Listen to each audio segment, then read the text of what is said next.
Thank you for joining Wars of the Roses. And in this video, we'll be continuing the mystical interpretation of Christmas, Chapter 2. Spiritual light, the new element and the new substance.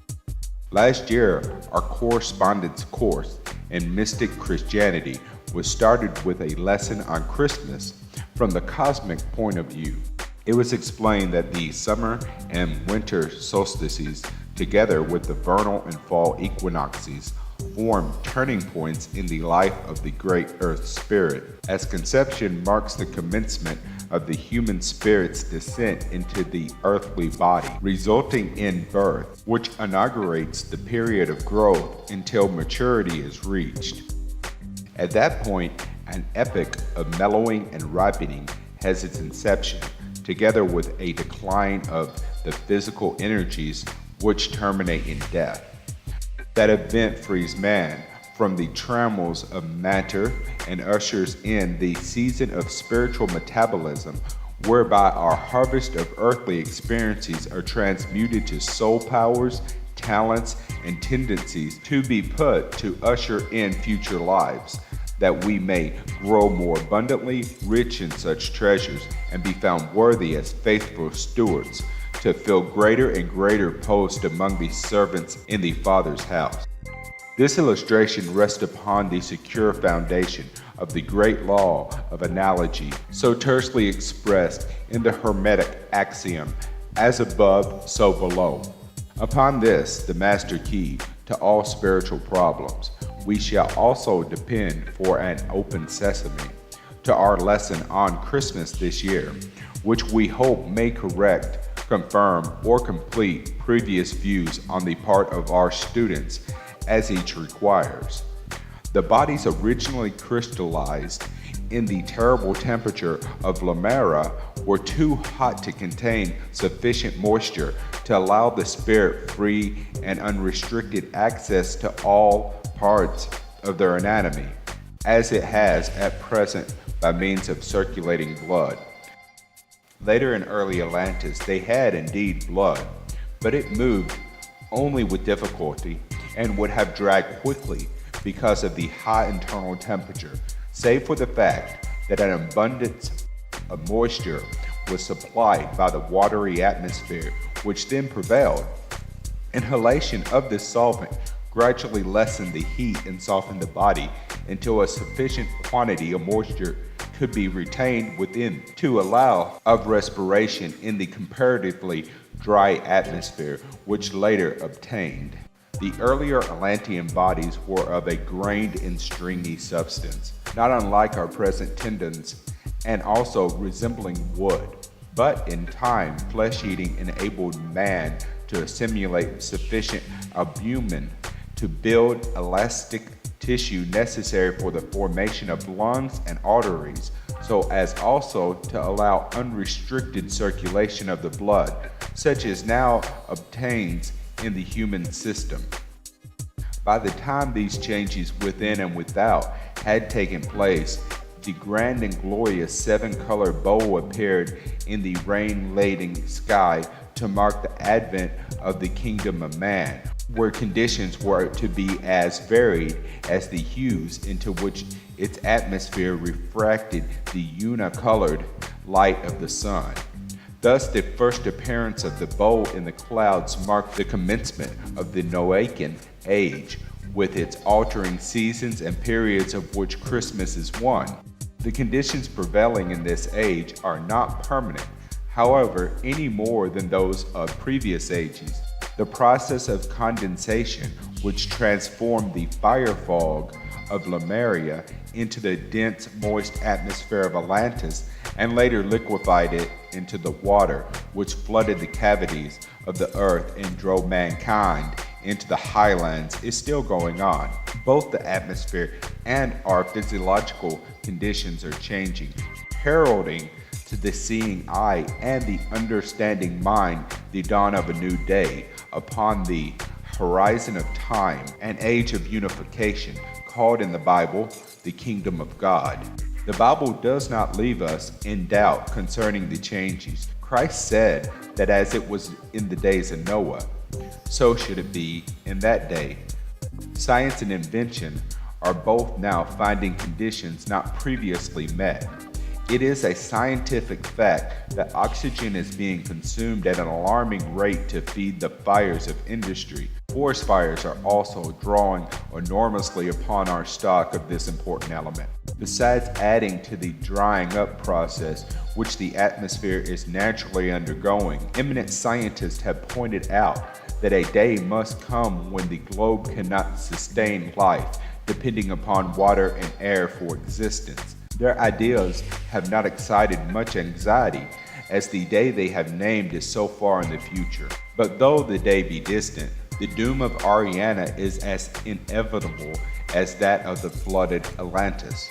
Could an Atlantean be transformed to our atmosphere, he would be asphyxiated as are fish taken from their natural element. Scenes viewed in the memory of nature prove that the pioneer aviators of that time actually did faint when they encountered one of the airstreams which gradually descended upon the land which they inhabited, and their experience caused much comment and speculation.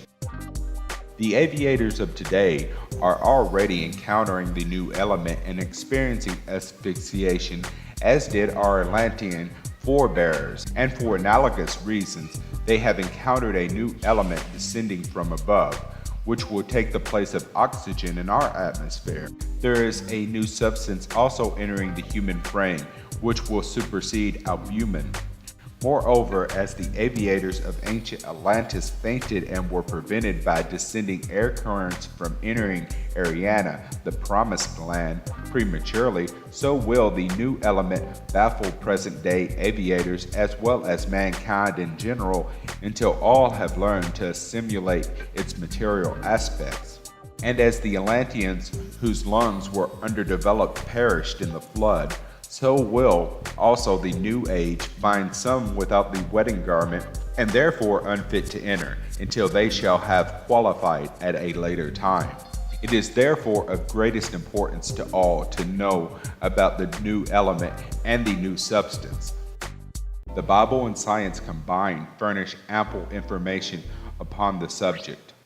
We have stated before that in ancient Greece, religion and science were taught in the mystery temples together with the fine arts and crafts as one united doctrine of life and being, but that this condition is now temporarily abrogated to facilitate certain phases of development. The unity of religions and scientific language in ancient Greece made these matters comparatively easy of comprehension, but today complications have set in, owing to the fact that religion has translated and science merely transformed their terms from the original Greek, which has caused many seemingly disagreements and a loss of the link between the discoveries of science and the teachings of religion.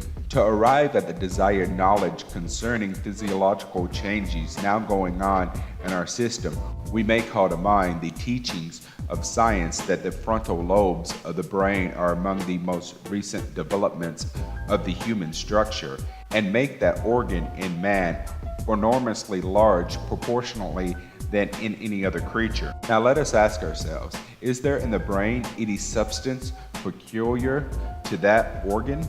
And if so, what may be its significance? The first part of the question may be answered by reference to any scientific textbook bearing upon the subject. But the Rosicrucian Cosmo Conception, page 452, gives more, and we quote from it as follows. The brain is built of the same substances as all the other parts of the body, but with the addition of phosphorus, which is peculiar to the brain alone. The logical conclusion is that phosphorus is the particular element by means of which the ego is able to express thought. The proportion and variation of this substance are found to correspond to the state and the stage of intelligence of the individual. Idiots have very little phosphorus. Shrewd thinkers have much. It is therefore of great importance that the aspirant who is to use his body for mental and spiritual work should supply his brain with this substance necessary for that purpose. The indisputable religiousness of Catholics is partly traceable to their practice of eating fish on Friday and during Lent, which are rich in phosphorus. Though fish are a low order of life, the Rosicrucian cosmos conception does not approve of killing them, but refers the student to certain vegetables as a means of physically obtaining an abundance of this desirable substance. There are other and better ways not mentioned in the cosmos conception, as it would have been a digression there. It was not by chance that the teachers of the Grecian mystery schools thus named that luminous substance which we know as phosphorus. To them it was patent that God is light, the Greek word phos. They therefore most appropriately named the substance in the brain, which is the avenue of ingress of the divine impulse, phosphorus, literally light bearer. In the measure that we are capable of assimilating that substance, we become filled with light and commence to shine from within, a halo surrounding us as a mark of sainthood. The phosphorus, however, is only a physical medium which enables the spiritual light to express through the physical brain, the light itself being the product of soul growth. But soul growth enables the brain to assimilate an increasing amount of phosphorus.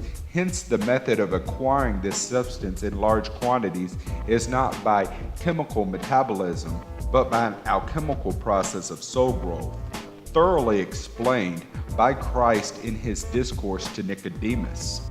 God sent not his Son into the world to condemn the world. He that believeth on him is not condemned, but he that believeth not is condemned already. And this is the condemnation, that light is come into the world, and men love darkness rather than light.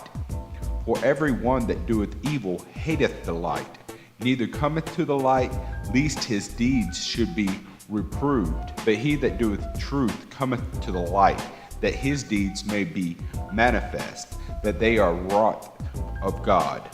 Christmas is the season of greatest spiritual light. During this age of alternating cycles, there is an ebb and flow of spiritual light as well as of the waters in the ocean.